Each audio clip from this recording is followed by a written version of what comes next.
ये आपको महत्वपूर्ण समाचारों से अवगत कराएं। रूस यूक्रेन युद्ध अब रुकने के आसार नजर आ रहे हैं।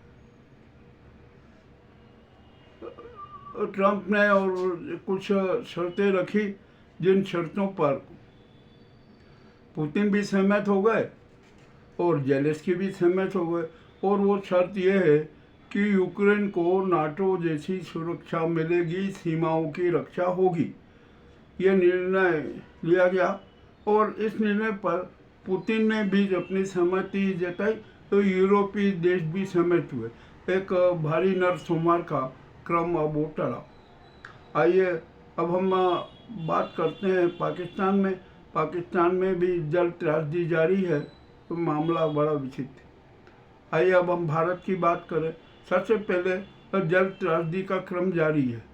कश्मीर में फिर अचानक बादल फटे और बाढ़ के हालात बने। अभी ये क्रम लगभग 4-5 दिन तक और जारी रहेगा पूरे देश में जल कहर का। आइए अब राजनीति की बात करते हैं। ये गुजराती गैंग बहुत शातिर षड्यंत्रस्ती है। संघ को भी भ्रमित करना चाहा, और हुआ क्या कि जो उपराष्ट्रपति पद के लिए प्रत्याशी घोषित करना था ना, तो उन्होंने एक नाटक किया। तमिलनाडु के राधाकृष्णन, जो अभी महाराष्ट्र के राज्यपाल है, उनको उपराष्ट्रपति पद का उम्मीदवार बनाया। इससे इंडिया गठबंधन भी प्रभावित होता, क्योंकि डीएमके के सांसद तमिलनाडु के आदमी के खिलाफ तो मतदान कर नहीं सकते थे। फिर मगर महागठबंधन ने भी इसमें गुजराती गैंग के षड्यंत्र का तोड़ निकाल ली। महागठबंधन भी अब तमिलनाडु के डीएमके के सांसद को उपराष्ट्रपति पद का उम्मीदवार घोषित करने जा रही है।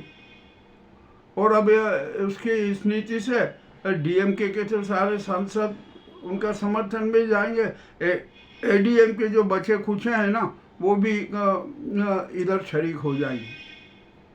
अब मामला रोचक हुआ और गुजराती गैंग ने मोहन भागवत को चकमा देने के लिए, भ्रमित करने के लिए राधाकृष्णन का नाम उछाला बिना सहमति के। अब वो मोहन भागवत इतने तो ना समझ नहीं कि वो इन शातिर खेलों को न समझे, उन्होंने सारा खेल समझ लिया। और अब देखते क्या होता है। अब तो जो गुजराती गैंग ने राजनाथ को फिर बलि का बकरा बनाया। ये अल्पमत में है, ये भी तय है, निश्चित है अल्पमत में है। नायडू भी अब समर्थन नहीं दे रहा, और जेडीयू के जो सांसद हैं वो तो कांग्रेस में हो रहे हैं, तो वे भी अब सपोर्ट करेंगे, कोई वो दिक्कत नहीं है। तो जो ये गुजराती गैंग की सरकार है ना, अल्पमत में इन्होंने राजनाथ को बलि का बकरा बनाया, और राजनाथ ने विपक्षी दलों से और क्या कहा कि आप हमें सहयोग दीजिए, अपन चाहते हैं कि निर्विरोध उपराष्ट्रपति बने।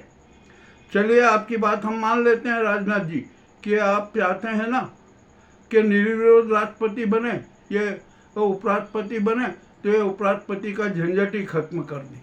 आइए हमारा एक सुझाव है इस गुजराती गैंग को, राजनाथ को, कि जो धनखड़ जी का इस्तीफा त्याग पत्र है ना, षड्यंत्र पूर्वक लिया गया, छाती योजना के तहत लिया गया। सुप्रीम कोर्ट ने उनका जो त्याग पत्र रद्द कर दिया। जो राष्ट्रपति जी हैं मुर्मू, उन्होंने जो धनखड़ जी का त्याग पत्र स्वीकार किया ना, वो तो क्या था कि वो है नाजी गैंग की कठपुतली। उनको कुछ भी दबाव डालकर उनका इस्तीफा स्वीकृत कराया गया और उपराष्ट्रपति चुनाव की घोषणा ताबड़तोड़ कर दी। अब जब सुप्रीम कोर्ट उनका त्याग पत्र रद्द कर चुकी है, तो राष्ट्रपति भी न्यायाधिपति होने के नाते उनका त्याग पत्र खत्म कर देगी, अवैध मान लेगी, उसको रद्द कर देगी। और धनखड़ जी का कार्यकाल 2027 तक का। तो आप क्यों नहीं आप ये प्रस्ताव करते हैं? आप ये प्रस्ताव कीजिए कि धनखड़ का जो इस्तीफा रद्द किया जाता है और धनखड़ जी को पुनः उपराष्ट्रपति पद पर आसीन किया जाता है। ऐसा निर्णय कर दीजिए, क्यों नहीं कर रहे आप? आप तो खाली ये ना गुजराती गैंग की राजनीति चला रहे। अरे आप बलि के बकरा हो, ये ध्यान रखना। अब आप पर भी इसमें चोट होगी, ये भी मैं खुला रूप में बता देता हूँ। अब जो गुजराती गैंग का कारोबार है ना, अब सब बंद होने का। अब हेमंत बिस्वा न्यायालय में अडानी के उसमें मामले में फंस गए। कोर्ट ने बड़ा आश्चर्य किया और खूब लताड़ लगाई। चलिए अब ये भी बात हम छोड़ देते हैं कि क्या होगा क्या नहीं होगा। और अब बिहार में तो बड़ा गजब हो गया। अरे एक मकान में 505 मतदाता, एक मकान में, जो एक कमरे में, और उसमें भी पता कौन कौन, हिंदू भी मतदाता, मुस्लिम भी मतदाता और दूसरे अन्य भी सब मतदाता। वाह, क्या ज्ञानेश कुमार ने खेल खेला। एक ही मकान में पूरी सांप्रदायिक एकता का दर्शन करवा दिए। कितनी अच्छी बात है। अब मामला बड़ा रोचक हो गया। अब सुप्रीम कोर्ट है ना, SIR की जांच करेगी, उसने संज्ञान ले लिया। अब ये ज्ञानेश कुमार है ना, बहुत बुरे फंस गए। अब यहाँ पर आता है ज्ञानेश कुमार के अनेक कांड भी उजागर हो रहे हैं। अब तो उनकी डिग्री पर भी कुछ प्रभाव हो रहा। क्या समझ में नहीं आ रहा कि ये बहुत बुरी तरह फंस चुके हैं ज्ञानेश कुमार, और अब तो उनको त्यागपत्र देना पड़ेगा। जो प्रेस कॉन्फ्रेंस में शानदार चमकता सूट पहन के आए थे ना, वही सूट अब उनके लिए कफन बन गया। ठीक है, अभी छोड़िए। अब तो यहाँ पर जनता 90% जनता ने साफ जनादेश ले लिया कि जो ये चुनाव आयोग को भंग करो, और जो मुख्य चुनाव आयोग जो है ना, ये भेड़ियों की तरह है, हिंसक भेड़ियों की तरह है। इनको भी बर्खास्त करो, इनको भी हटाओ, और PM, नेता प्रतिपक्ष और सुप्रीम कोर्ट नया चुनाव आयोग का गठन करे और नए चुनाव आयुक्तों की नियुक्ति करे। अब ये 90% जनता का जनादेश है, इसको कोई भी स्वीकार नहीं कर सकता, इसकी उपेक्षा नहीं कर सकता। और राष्ट्रपति मुर्मू जी, अब आप भी समझ जाइए, ये नाजी गुजराती गैंग आपको का भी है ना निपटारा करना चाहती है। आपको भी है ना एक कटी फटी पुतली मान के अपने भंडार में पटकना चाहती है। और जो मोदी राष्ट्रपति पद पर बनना चाहते हैं ना, अब ये राष्ट्रपति नहीं बनेंगे, वो तो तिहाड़पति बनेंगे। 90% जनता सड़कों पर उतरेगी, और क्या हाल होगा इनका अभी कुछ कह नहीं सकते। मैं स्पष्ट रूप से अब जनता कह रही है कि मोदी और अमित शाह और नड्डा और उनकी गैंग को तत्काल गिरफ्तार किया जाए, क्योंकि संविधान की हत्या का अपराध उन पर है, मताधिकार की हत्या का अपराध उन पर है, सनातन धर्म की उपेक्षा और क्रूरता बरपाने का आरोप उन पर है, सुव्यवस्थाओं को कुव्यवस्था में बदलने का आरोप उन पर है। और अब तो जनता कह रही है कि ये जो गुजराती गैंग है ना, ये कोई राष्ट्रीय गैंग नहीं है, ये तो स्वदेशी आतंकवादी गैंग है। इनको राष्ट्रवाद से नफरत है। अरे एक धिक्कार है नरेंद्र मोदी को कि जो लाल किले की प्राचीर से सफेद झूठ बोल रहे हैं, और संघ को अपना हितैषी जताने के आरोप में कितना बड़ा झूठ बोल गए। संघ की प्रतिष्ठा गिरा दी इन्होंने। अब मोहन भागवत कोई बच्चे नहीं है, और वो ना समझ भी नहीं है, वो सारी राजनीति जानते। स्वामी विवेकानंद के अनुयायी हैं, वह उनके सिद्धांतों निर्णयों पर चलते हैं, वो बात करते हैं, और आप उनको भ्रमित करना चाहते हो, धोखा देना चाहते हो। आप ये कब नहीं हो सकता। अब तो आप झोला उठाए और चल दीजिए, और अब तिहाड़ का जरा निरीक्षण कर लीजिए कि आपको कहाँ पर रहना है। ये भी मैं खुला कह रहा हूँ। चलिए, अब बात हो गई। अब इन धूर्तों मक्कारों की ज़्यादा बात करना, उनको प्रचारित करना भी अपराध हो जाता है।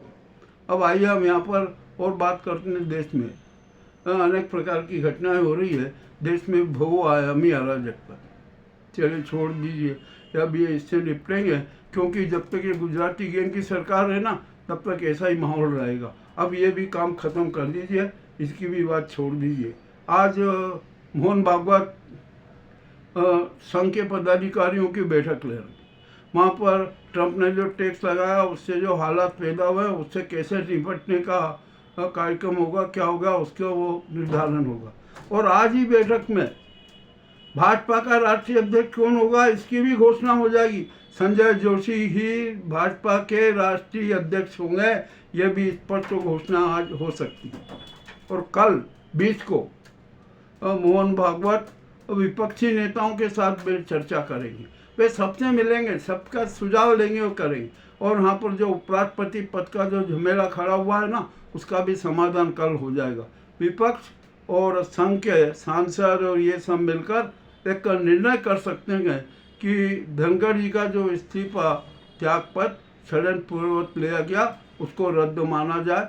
सुप्रीम कोर्ट अपना निर्णय दे चुकी है, राष्ट्रपति भी अपना निर्णय बदल लेगी और धनखड़ जी 2027 तक के लिए उपराष्ट्रपति पद पर आसीन हो सकते हैं। यह निर्णय भी 20 तारीख को हो सकता है।